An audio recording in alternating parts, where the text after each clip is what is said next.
Не успел открыться, а уже попал в сводки происшествий. В разгар выходного дня ЧП произошло в торгово-развлекательном центре «Тау-галерея». Там со второго этажа упал 5-летний ребенок. О случившемся сразу же написали очевидцы в социальных сетях. По одной из версий, причиной произошедшего могло стать обычное озорство. Ребенок одной рукой схватился за поручень, а второй за перила эскалатора. В результате движущаяся лестница потянула мальчика, и он свалился вниз.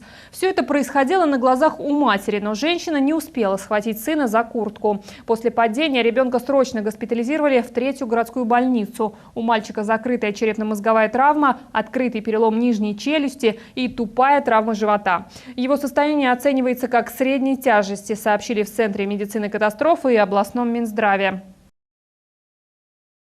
Уставный капитал, фонд. Для ООО и чрезвычайное происшествие минимальный уставной капитал общества с ограниченной ответственностью ООО 100 минимальных зарплат. С 1 января 2006 года 35 тысяч ГРН. Уставной фонд может формироваться как имуществом. В некоторых районах может потребоваться подтверждение, так и деньгами. До момента регистрации необходимо, чтобы каждый участник внес не менее 50%, раньше было 30%. Своей доли. Участники, владеющие более 60% голосов, имеют полную формальную власть в ООО, хотя на практике существуют схемы, позволяющие вносить изменения в устав и прочие документы независимо от размера доли в уставном фонде. Участники ООО не отвечают по обязательствам общества, кроме как в пределах своего взноса в уставной фонд общества. Уставной фонд должен быть полностью сформирован в течение года после создания общества, а на конец второго и каждого последующего года деятельности ООО должно обладать активами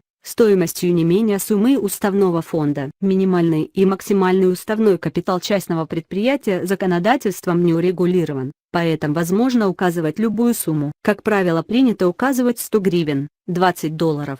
Но возможно и гораздо больше. Обязательств сроком внесения уставного капитала частного предприятия в данный момент не существует.